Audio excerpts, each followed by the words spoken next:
Hey guys, I have been asked numerous times to do videos on why the pros don't play people, and I feel like this video is going to be a little bit different from how I might do these videos in the future, because there's a lot of heroes, in my opinion, that work in Hero League, that are very powerful in Hero League, but the pros don't play them for a variety of reasons. Nazeebo is kind of one of my favorite examples of that. He used to be played a lot on Volsky because it would always reach level 20. But pros don't really like playing Nazeebo because you lose too much before he actually gets strong. He's just kind of a worse mage than a lot of the other mages anyways, and you could lose 3 or 4 objectives before he even gains any sort of power. Well, if you lose those 3 or 4 objectives, then you're down 2 levels and you're struggling the entire game. So by the time you reach 20, you're down a couple keeps and there's no way you're actually going to get there, even if you do get 20. Well, I will probably do a whole video on Nazeebo explaining that in the future, but I wanted to kind of share why, in particular, the pros don't like playing D.Va. So, Nazeebo is a good hero to pick in Hero League, and he's pretty common, even all the way up to Master. I mean, there's a Grandmaster player, Zarumar, who plays mostly Nazeebo and gets there. But why do we see not that much D.Va, not only in Hero League, but also in pro play? In my opinion, I think that D.Va is actually a very powerful hero. I'm going to slow this down just a little bit. I think D.Va is actually a really powerful hero. You get into a fight, and a very good D.Va will probably lose their mech, but they'll probably disrupt a lot of people with their knockbacks. They'll do a lot of damage. They'll reduce a lot of damage of like enemy frontliners, as well as you're going to take down a mech, and they're going to come back doing a lot of auto attack damage in a pilot form. Then right as you're about to try to kill pilot form, they're back into mech form again, and it's just back to back trying to kill this person over and over and over. So if I think she's so powerful in team fights, why is she not played by the pros? Well, it's because the role she plays, there are better people who do the same things. What am I talking about? Well, let's talk a little bit about what a tanky person in a team fight needs to be and where they usually get put in. She can't main tank because 1, she doesn't really have a guaranteed initiate. 2, her health isn't as high as a lot of the other main tanks. 3, most main tanks have some way to heal themselves. Stitches has bite, you have ETC has his own healing, Garrosh has his own healing. The majority of tanks have their own form of healing. So she doesn't really fit into that main tank role. So what happens to the tanky people in the meta right now who don't fit the main tank role? What happens to Blazes? What happens to Urels? What happens to, I don't know, even Artanuses? Well, they get put in the solo lane. Well, in the solo lane, they thrive because most of them have their way of surviving in the solo lane. They have ways of gaining health back. They have ways of gaining shield. They have ways of gaining all of those things back, and D.Va has no form of that. I asked a couple D.Va mains, I said, why do you think D.Va struggles in the solo lane?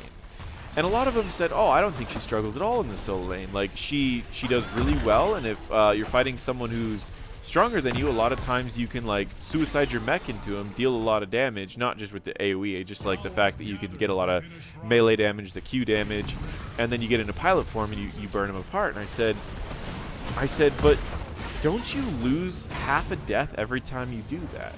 He said, well, yeah, but you at least hold your own in these lanes. And I said, yeah, but they've got experience on you.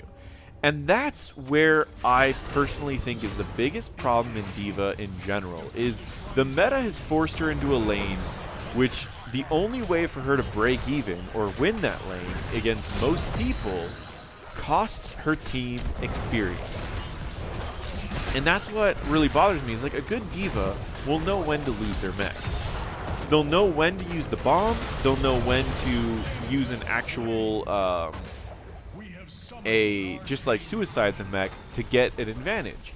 But to me, the mech itself reminds me of like an Abathur clone, where you should be encouraged to suicide it when you need to. You should be encouraged to lose it when you need to.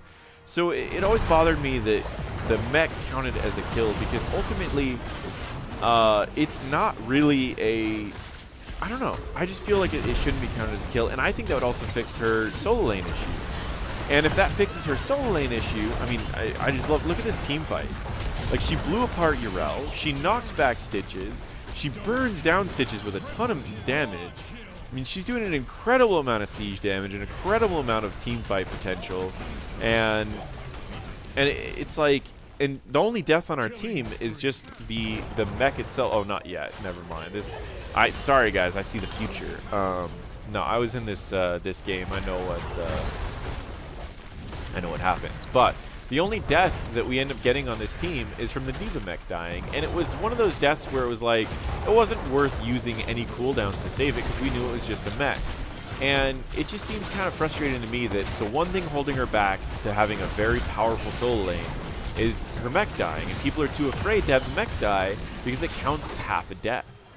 And so I don't know, that's really what I kind of wanted to share about D.Va. Is I personally think that the main reason, the number one reason why she hasn't been playing in Hero League a lot is because of the whole mech situation. And I also think that's one of the major reasons why her win rate is bad, is because she's forced into weird roles that she shouldn't be in. Now, the last reason why I think that she isn't played by the pros is, in my opinion, for the role that she is used in, there is someone who actually outclasses her in almost every way. And I'd love to hear who people think in the comments below of who outclasses her, but the best example I could say, this is where her mech goes down. Like, no one was worried about it, and it wasn't a big deal, and nothing was lost, except for half a death. And it's like, I don't know, that just makes it crazy to me. I don't know why that was used. Bile was used. But yeah, the second reason is because she's outclassed. And she's outclassed by our favorite Skeleton King, the Leoric. Why is D.Va picked? D.Va's picked so that she can disrupt people, she can reduce damage, as well as she has zoning potential. Now, Leoric can do everything that D.Va can do, with the exception of probably the zoning potential. He's very disruptive by doing giant slows with his Qs. He reduces damage. I mean, it might not be as much as D.Va reduces, but he can do it to a lot more people. Why do I say that? Well, because D.Va's forced to only reduce the damage of the people who are close to her, which oftentimes, if she's positioned correctly, is only going to be the front liners. And those usually aren't the ones who are doing the most damage.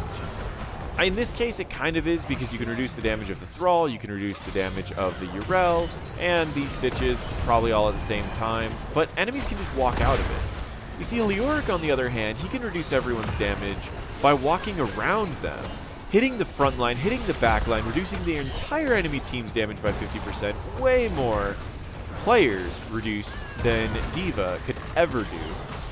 As well as his cooldown on it is low, he can get all of his abilities off while he's also doing it, because while she's reducing the damage of the enemies, that's all she can do. But Leoric, he can use his E, reduce everyone's damage, turn off his E, toss a W, healing himself using a Q, slowing all the enemies, reducing the cooldown of his E, and then going back through and reducing the damage of everyone again when all of his abilities got used, and keep doing that over and over and over, actively reducing the damage of everyone on the enemy team at the same time as still getting his abilities off. It's much more difficult for D.Va to do that. It's a lot easier for people to just walk away from her defense matrix. And the other aspect of D.Va is that, of Leoric anyways, is Leoric has Entomb. So anytime someone uses their escape too early, you Entomb, you get a kill. In this case, this would have led to a kill on Thrall with an easy Entomb. However, the kill on Stitches was based on the self-destruct. So I'm not saying that Leoric outclasses D.Va in absolutely every way.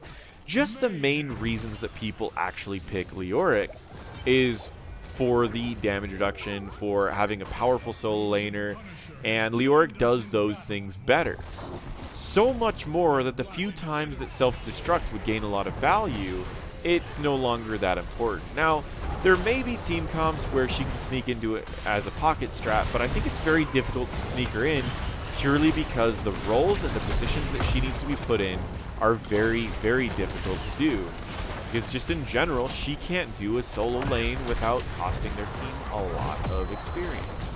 So that's really what I wanted to share with D.Va. These videos are naturally going to be a lot shorter than the Why the Pros Pick series because we're not going to be needing to get into as much detail. The answer of why they're not played is usually a lot shorter than the answer of why they are played, and it's just one of those things in general we don't need to get too much into. But I still think that D.Va's a decent hero in Hero League. I think that it's tough because she does fit some weird roles, but I think what Blizzard really should do, in my opinion, is make it to where her mech deaths don't count as kills like Abthir clones. Sure, they're not the same thing, but I think that that would be the easiest fix to D.Va, and it would allow her to solo lane, filling the role of what most off-laners, most off-tanks do anyways, which is the solo lane. Thank you all for watching. I know this is a little bit unusual, but I've been asked so many times why the pros don't play certain heroes. I'd like to finally go through and answer some of those questions with a variety of heroes. And D.Va was just my favorite example of she's picked so rarely these days that I think that this was a great way to start. And before people go in the comments and just say, oh, well, it's because she's weak, I personally don't think she's that weak. I think a very strong D.Va in a game feels like incredibly annoying to play against because you're constantly having to re-kill the same thing over and over and over.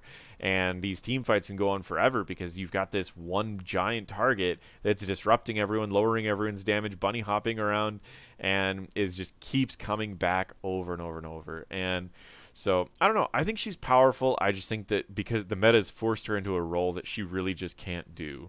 So, I'd like to see a couple things being fixed on her. One, either some sort of regenerating health tool, or two, making it to where the mech doesn't count as a death, and that would be the greatest way to fix, in my opinion, what her problem is in the meta. Thank you again for watching. If you guys haven't seen my videos before, I do a series called Why the Pros Pick, and that series explains a lot about what I was talking about today. It talks about why pros play certain heroes, where they fit in the meta, and how you can utilize what you've learned from the pros in Hero League. So feel free to check out some of those. And as always, I always appreciate subscribers.